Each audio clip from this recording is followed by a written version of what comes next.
Hello everyone, this is Hannah Gordon and you're watching The Fit Show. Welcome to the second episode of our Olympic tribute. Since last week, more medals have been awarded and new records set.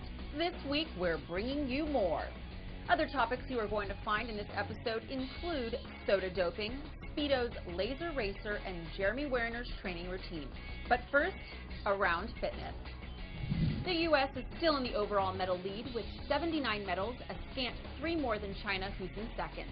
Russia has stepped up from 5th place to 3rd, while Australia and Great Britain moved into 4th and 5th, respectively. World records are still being smashed. Michael Phelps is now most successful athlete at any of the modern Olympic Games. He has crushed Mark Spitz to take the title home for most Olympic goals in one game and most Olympic career goals. Nastia Liukin has also tied the record for most gymnastic medals in one game, helping to boost the U.S. female gymnastics team to a silver. Female Chinese weightlifters have taken the gold medal in all 4 weight classes they competed in, while Australia's female swimming team posts record-setting time in the team competition. The American women rowing team and the co-ed equestrian jumping teams also took home gold medals. There are just 4 days left of competitions to determine who will take home the overall title for the 2008 Summer Olympics. So come back next time for our Olympic wrap-up. Last week's Fit Tech segment introduced some breakthroughs in sports apparel that are expected to reduce time. It is a semi-well-known fact that in only 3 months after the release of the Speedo Laser Racer, over 48 world records were broken, 44 of those in the Speedo suit. The staggering pace at which records were set led many international coaches to look into the technology and see how they would be affected. The complaints in the first few months were enough to get FINA, swimming's international governing body, involved. Other companies have had similar suits in development for several years, such as Adidas, who created a suit in '96 that helped Ian Thorpe win 5 gold medals. But the expedited success of the laser put psychological pressure on athletes, many of which who have contracts with other manufacturers, to rethink which suit they would be wearing.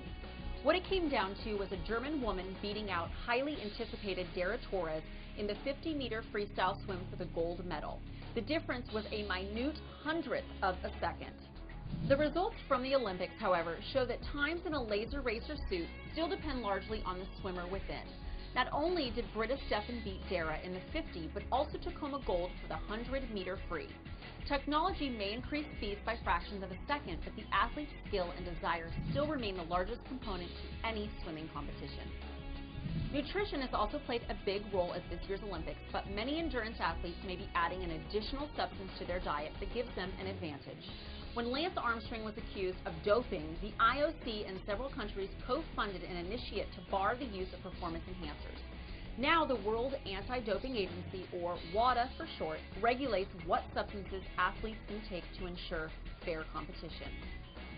But one substance that is not on the list is sodium bicarbonate, which you and I know as baking soda. When a muscle exerts force, it produces lactic acid.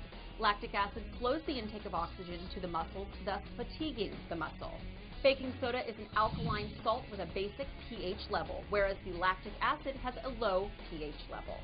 The addition of this more basic substance increases the pH of the blood, helping it neutralize lactic acid to create a small buffer in time in muscle fatigue. The substance isn't banned by WADA, likely due to a small number of studies. One study, however, has shown a 1.5-second increase in swimmers competing in the 200-meter.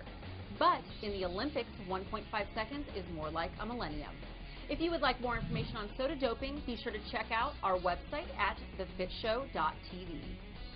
And for this week's training segment, we bring you an inside look at Jeremy Wariners' training routine. Jeremy's goal for this year was to break the world record for the 400 set by Michael Johnson in the 1996 Olympics. Though he didn't accomplish his goal, he still took home the gold. Surprisingly, Jeremy had one thing in common with Johnson: their coach. Jeremy starts off each morning with close to 90 minutes of exercise. One thing that's notable is Jeremy's dedication to warming up. Jeremy stretches and does drills for about 45 minutes to loosen his muscles so as not to damage them. After warm-up, Jeremy will run several sets of 200-meter sprints, paced out at about 29 seconds each. Then rest for 30 seconds between each sprint. For endurance training, Michael will run a mile paced out to between 7 and 8 minutes. Pacing is an important part to repetition, as once you understand the pace, you can speed it up or slow it down and know exactly where your time is. Every practice session is followed by a 5-minute cool down where Jeremy will run a lap or two around the track. But unlike Phelps, not all of his exercise is done on the track. Jeremy also spends 3 days a week in the gym. Again, you can find Jeremy starting with a much-needed warm-up, as he will not lift without sweat on his face. This ensures his muscles are loose and there is no danger of hurting himself. While exercising, he alternates muscle groups so as not to overwork any one area. Each and every one of Jeremy's final exercises receives the most effort. He is given the most effort when he has nothing left to ensure he is able to fight through the pain, even when he thinks he has nothing left. It's the determination that makes Jeremy a role model and the gold medalist that he is.